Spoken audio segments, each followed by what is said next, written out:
ಇವತ್ತು ನಾನು ಗರ್ಭಕಂಠದ ಕ್ಯಾನ್ಸರ್ ಅಥವಾ ಕ್ಯಾನ್ಸರ್ ಸರ್ವಿಕ್ಸ್ ಬಗ್ಗೆ ಹೇಳ್ತೀನಿ. ಯಾಕಂದರೆ ಈಗ ನಮ್ಮ ದೇಶದೊಳಗೆ ಗರ್ಭಕಂಠದ ಕ್ಯಾನ್ಸರು ಭಾಳ ಇದೆ. ಆಮೇಲೆ ಗೌರ್ಮೆಂಟ್ದವರು ಕೂಡ ಇದನ್ನು ಕಡಿಮೆ ಮಾಡಬೇಕು ಅಂತ ತುಂಬ ಪ್ರಯತ್ನ ಮಾಡ್ತಾ ಇದ್ದಾರೆ. ಅದಕ್ಕೋಸ್ಕರ ಅದ್ರ ಬಗ್ಗೆ ನಾನು ಹೇಳ್ತಾ ಇದ್ದೀನಿ. ಈಗ ಗರ್ಭಕಂಠದ ಕ್ಯಾನ್ಸರು ಒಂದು ವೈರಸ್ನಿಂದ ಬರ್ತದೆ. ಅದೇನೆಂದರೆ ಹ್ಯೂಮನ್ ಪ್ಯಾಪಿಲೋಮಾ ವೈರಸ್, ಅದರಿಂದ ಆ ಇನ್ಫೆಕ್ಷನ್ನಿಂದ ಬರ್ತದೆ. ಇದು ಯಾವಾಗಂದ್ರೆ ಸೆಕ್ಶುವಲ್ ಹಿಸ್ಟ್ರಿ ಅಂತಂದ್ರೆ ಅದು ಏಜ್ನೊಳಗೆ ಅವರು ಸಂಭೋಗ ಮಾಡ್ಲಿಕ್ಕೆ ಶುರು ಮಾಡಿದ ಮೇಲೆ ಆವಾಗ ಅದು ಬರಲಿಕ್ಕೆ ಶುರುವಾಗ್ತದೆ. ಯಾರು ಇದನ್ನು ಸಿಗರೇಟ್ ಸೇದುಗಿದು ಸೇತಿರ್ತಾರೆ ಅವ್ರೊಳಗೆ ಇದು ಸ್ವಲ್ಪ ಜಾಸ್ತಿ ಕಾಣಿಸ್ತದೆ. ಅಥವಾ ಅವ್ರದ್ದು ಯಾವುದೋ ಒಂದು ಕ್ಯಾನ್ಸರ್ ಕಾಯಿಲೆಯಿಂದ ಅವ್ರದ್ದು ಇಮ್ಯೂನ್ ಸಿಸ್ಟಮ್ ಕಡಿಮೆ ಸ್ವಲ್ಪ ಇದೆ ತೆಳಗೆ ಹೋದಾಗ ತಗ್ಗಿದಾಗ ಅವಾಗೂ ಬರ್ಬೋದು. ಆಮೇಲೆ ಇದಲ್ದೇ ಈ ಇದ್ರದ್ದು STDs ಅಂತಂದರೆ ಲೈಂಗಿಕ ರೋಗಗಳು ಯಾರಲ್ಲಿ ಜಾಸ್ತಿ ಇರ್ತದೆ ಅವರಲ್ಲಿ ಇದು ಜಾಸ್ತಿ ಕಾಣಿಸ್ತದೆ. ಮತ್ತು ಇದು HIV, ಏಡ್ಸು, ಲೈಂಗಿಕ ರೋಗ ಅದು ಎಲ್ಲದರೊಳಗೂ ಇದು ಬೇಗ ಬಂದುಬಿಡ್ತದೆ. ಮತ್ತು ಈ ಕೆಲವೊಬ್ಬರಿಗೆ ಇದನ್ನು ಭಾಳ ಮಕ್ಕಳಿದ್ದವ್ರಲ್ಲೂ ಇದು ಜಾಸ್ತಿ ಕಾಣಿಸ್ತದೆ. ಇವೆಲ್ಲ ಅದ್ರದ್ದು ರಿಸ್ಕ್ ಫ್ಯಾಕ್ಟರ್ಸು. ಇದಲ್ದೇ ಸಣ್ಣ ಹುಡುಗಿ ಇದ್ದಾಗನೇ ಒಂದು 18 ವರ್ಷದೊಳಗಡೆ ಬಸರಿನೂ ಆಗೋದು, ಡೆಲಿವರಿ ಆಗೋದು, ಬೇಗ ಸಂಭೋಗ ಮಾಡೋದು ಸಣ್ಣ ವಯಸ್ಸಿನಾಗೇ, ಆವಾಗೂ ಇದು ಅಂಥವ್ರಲ್ಲೂ ಜಾಸ್ತಿ ಇದೆ. ಯಾರಲ್ಲಿ ಇದು ಇರ್ತಾರೆ ಅಂದರೆ ಬಡತನ ಜಾಸ್ತಿ ಇರ್ತದೆ, ಎಜುಕೇಷನ್ ಇಲ್ಲ, ಅವೇರ್ನೆಸ್ ಇಲ್ಲ, ಅಂಥವ್ರಿಗೂ ಇದು ಜಾಸ್ತಿ ಇದೆ. ಮತ್ತು ಇನ್ನೊಂದೇನಂತಂದರೆ ಫ್ಯಾಮಿಲಿ ಹಿಸ್ಟ್ರಿ, ಅವ್ರ ಮನೆತನದೊಳಗೂ ಇದು ಇತ್ತಂದರೆ ಬರ್ತದೆ. ಎಷ್ಟೋ ಸಲ ಗಂಡಂದು ಮೊದಲೇ ಹೆಂಡತಿ ಇದರಿಂದ ಸತ್ತಿದ್ರೆ ಅವ್ನು ಎರಡನೇ ಹೆಂಡತಿಗೆ ಬರೋ ಚಾನ್ಸು ಇರ್ತದೆ.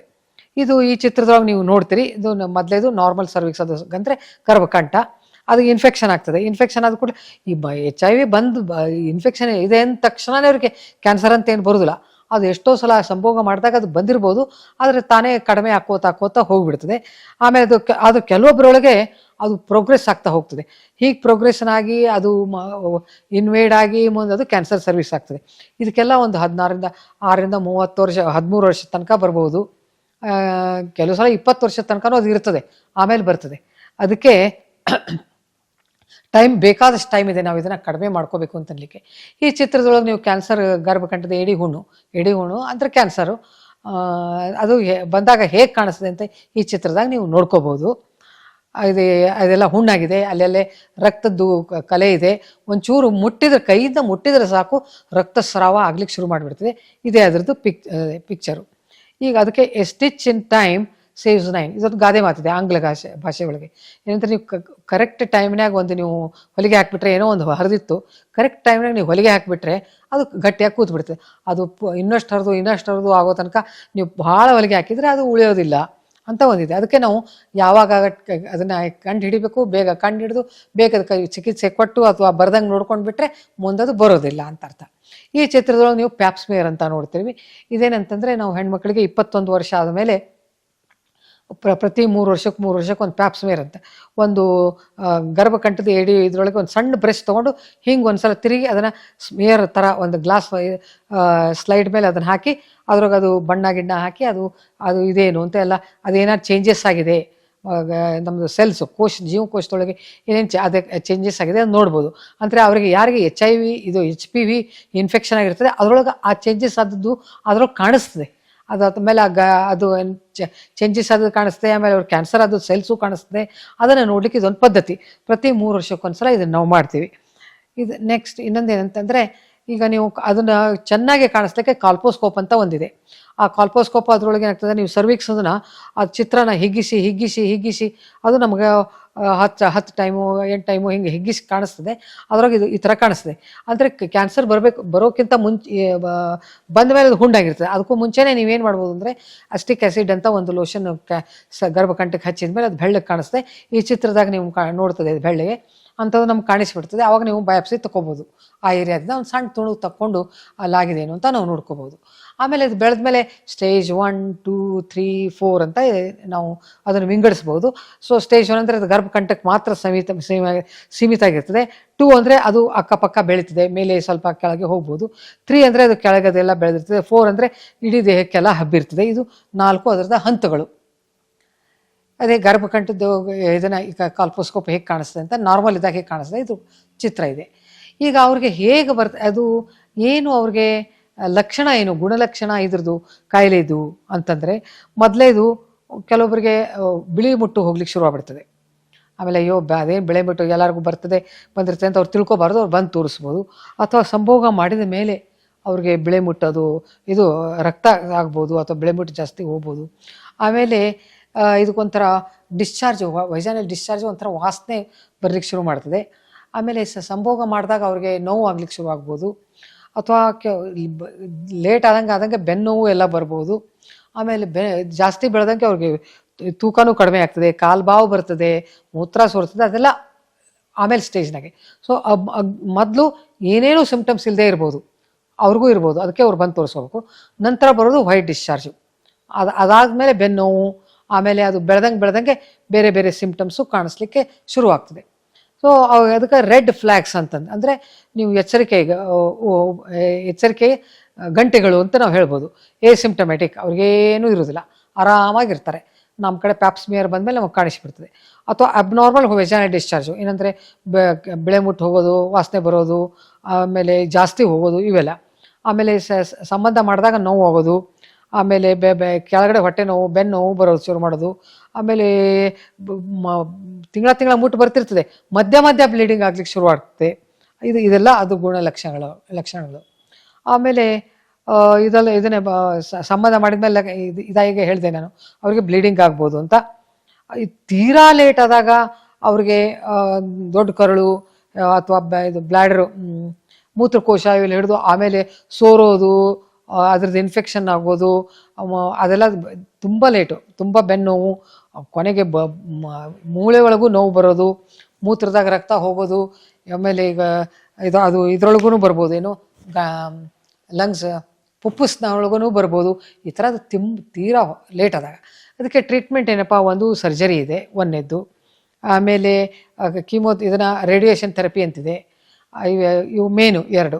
ಇದಲ್ಲದೆ ಕೀಮೋಥೆರಪಿ ಅಂದರೆ ಕೆಲವು ಮಾತ್ರೆಗಳನ್ನು ಕೊಡ್ಬೋದು ಅಂತ ಇದೆ.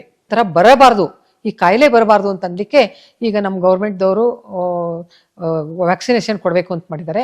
ಅದು ವ್ಯಾಕ್ಸಿನೇಷನು 9ರಿಂದ 14 ವರ್ಷ ಇದ್ದರೆ ಅವ್ರಿಗೆ 2 ವ್ಯಾಕ್ಸಿನ್ ಸಾಕು. 15 ವರ್ಷಕ್ಕಿಂತ ದಾಟಿದ್ರೆ 15ರಿಂದ 45 ವರ್ಷ ತನಕನೂ ತೊಗೋಬೋದು. ಅವಾಗ ಅವ್ರಿಗೆ 3 ವ್ಯಾಕ್ಸಿನ್ ಬೇಕಾಗ್ತದೆ. ಆದರೆ ಈಗಾಗಲೇ ಅವ್ರಿಗೆ ಇನ್ಫೆಕ್ಷನ್ ಆಗಿತ್ತಂದರೆ ಆ ಇನ್ಫೆಕ್ಷನ್ ಬಿಟ್ಟು ಉಳಿದು ಏನು ಆರ್ಗ್ಯಾನಿಸಮ್ ಇರ್ತಾವಲ್ಲ ಅದು ಬರ್ದಂಗೆ ಅದಕ್ಕೆ ಅವ್ರಿಗೂ ವ್ಯಾಕ್ಸಿನೇಷನ್ ತೊಗೋಬೋದು. ಸೊ ಇದರೊಳಗೆ ಇದನ್ನ ನ್ಯಾನೋ ವ್ಯಾಕ್ಸಿನ್ ಅಂತಿದೆ. ಅದ್ರಾಗ 9 ವೈರಸಸ್ಸಿಗೆ ಇನ್ಫೆಕ್ಷನ್ ಆಗದಂಗೆ ಇದು ಒಂದು ಚುಚ್ಚುಮದ್ದು ಇರ್ತದೆ, ಅಥವಾ ವರ್ಷೆ ಅಂತ ಅನ್ಬೋದು. ಮೇನ್ಲಿ 4, ಅದ್ರಾಗ ಮೇನ್ಲಿ 2. ಸೊ ಅದು ಆ ಥರದ್ದು ಇಂಜೆಕ್ಷನ್ಸ್ ಬಂದಿದ್ದಾವೆ. ಸೊ ನೀವು ಮಕ್ಕಳಿಗೆ ಅಂದರೆ ಮೊದಲೇ ಸಂಭೋಗ ಆಗೋಕ್ಕಿಂತ ಮುಂಚೆನೇ ಮಗು ಕೊಟ್ಬಿಡ್ಬೇಕು. 14 ವರ್ಷದೊಳಗೆ ನಾವು ಕೊಟ್ಬಿಟ್ರೆ 2 ಸಾಕು ಅವ್ರಿಗೆ. ಅದಕ್ಕೆ ನಾ ಏನಂತೇನೆ ಅಂದರೆ, ಅದು ಗೌರ್ಮೆಂಟ್ದವ್ರು ಕೊಡ್ತಾರೆ, ಇವತ್ತಿಲ್ಲ ನಾಳೆ ಆ ವ್ಯಾಕ್ಸಿನೇಷನ್ ಕೊಡ್ತಾರೆ. ಆದರೆ ಗೌರ್ಮೆಂಟ್ದವ್ರು ಆ ವ್ಯಾಕ್ಸಿನ್ ಬರೋ ತನಕ ನಿಮಗೆ ಟೈಮ್, ಆ ಹುಡುಗಿ ದೊಡ್ಡವಳಾಗಿಬಿಟ್ಟಿರ್ತಾಳೆ, ಮತ್ತು ಮೂರು ಇಂಜೆಕ್ಷನ್ ಕೊಡಬೇಕು. ಅದಕ್ಕಿಂತ ಒಂದು ಸೀರೆ ಕಡಿಮೆ ತೊಗೊಳ್ರಿ, ಅಥವಾ ಹಬ್ಬ ಹುಣ್ಣೆ ಒಳಗೆ ಒಂದು ಸ್ವಲ್ಪ ಖರ್ಚು ಕಡಿಮೆ ಮಾಡಿರಿ, ಹುಡುಗಿಯರಿಗೆ ವ್ಯಾಕ್ಸಿನೇಷನ್ ಕೊಡಿಸ್ರಿ. ಅದಕ್ಕೇನು ಒಂದು ನ್ಯಾನೋ ವ್ಯಾಕ್ಸಿನ್ಗೆ 9ರಿಂದ 10 ಸಾವಿರ ರೂಪಾಯಿ ಆಗ್ತದೆ. ಉಳಿದ ವ್ಯಾಕ್ಸಿನ್ಗೆ 2,000 4,000 ಹಿಂಗೆ ಇಷ್ಟರೊಳಗೆ ಆಗ್ತದೆ. ಸೊ ನಿಮ್ಮ ಮಕ್ಕಳಿಗೆ ನೀವು ಇದೇ ನಿಮ್ಮದು ದೇಣಿಗೆ. ನೀವು ಸೀರೆ ಕೊಟ್ಟರೆ ಮತ್ತೊಂದು ಸೀರೆ ಅವ್ರು ಕೊಳ್ಬೋದು. ಆದರೆ ಈ ವ್ಯಾಕ್ಸಿನ್ ನೀವು ಈಗ ಕೊಡಿಸಿದ್ರೆ ಅವರು ಕಾಯಂ ಈ ಕಾಯಿಲೆಯಿಂದ ಅವ್ರು ಬಳಲೋದಿಲ್ಲ. ಅದಕ್ಕೆ ನೀವು ಮಕ್ಕಳಿಗೆ ಈ ವ್ಯಾಕ್ಸಿನ್ ಕೊಡಿಸ್ರಿ ಅಂತ ಹೇಳ್ತೀನಿ. 9ರಿಂದ 14 ವರ್ಷದೊಳಗೆ 2 ವ್ಯಾಕ್ಸಿನ್ ಕೊಡಬೇಕು. ಅದೇನು ಅವಳು ಋತುಮತಿ ಆಗಲಿ ಬಿಡಲಿ ಅದಕ್ಕೆ ಸಂಬಂಧ ಇಲ್ಲ. ಉದ್ದೇಶ ಏನು ಅಂದರೆ, ಮೊದಲೇ ಸಂಭೋಗ ಆಗೋಕ್ಕಿಂತ ಮುಂಚೆ ಇದನ್ನು ಕೊಡಬೇಕು ಅಂತ. ಸೊ ಆ ಸಮಯದಲ್ಲಿ ಅವ್ರಿಗೆ 9ರಿಂದ 14 ವರ್ಷದೊಳಗೆ 2 ಕೊಡಬೇಕು. 15ರಿಂದ 45 3 ಬೇಕಾಗ್ತದೆ. ವಯಸ್ಸು ಹೆಚ್ಚಾದಂಗೆ ಅದು ಕೆಲವು ಅವ್ರಿಗೆ ಇದು HP ವೈರಸ್ಗೆ ಇದು ಅಷ್ಟು ಕಂಟ್ರೋಲ್ ಮಾಡ್ಲಿಕ್ಕೆ ಆಗೋದಿಲ್ಲ. ಇನ್ನು ಕೆಲವು ಸಲ ನಾವು ಈಗ ಎಷ್ಟೋ ಜನಕ್ಕೆ ವ್ಯಾಕ್ಸಿನ್ ಬರೋಕ್ಕಿಂತ ಮುಂಚೆ ಮಕ್ಕಳಾಗ್ಬಿಟ್ಟಿರ್ತವೆ. ಅದಕ್ಕೆ ಹೆರಿಗೆ ಆದಮೇಲೂ ಕೂಡ ಅವ್ರು ತೊಗೋಬೋದು. ಹೇಗಿದ್ರು ಆಸ್ಪತ್ರೆ ಒಳಗೆ ಇರ್ತಾರೆ, ಒಂದು ಹೆರಿಗೆ ಆಗಿರ್ತದೆ, ಆದ ಕೂಡಲೇ ತೊಗೋಬೋದು. ಇನ್ನೂ ಚಿಕ್ಕ ವಯಸ್ಸು ಇರ್ತದೆ, 24 26 ವರ್ಷ ಇರ್ತದೆ, ಆ ಸಮಯದೊಳಗೂ ಅವ್ರು ತೊಗೋಬೋದು.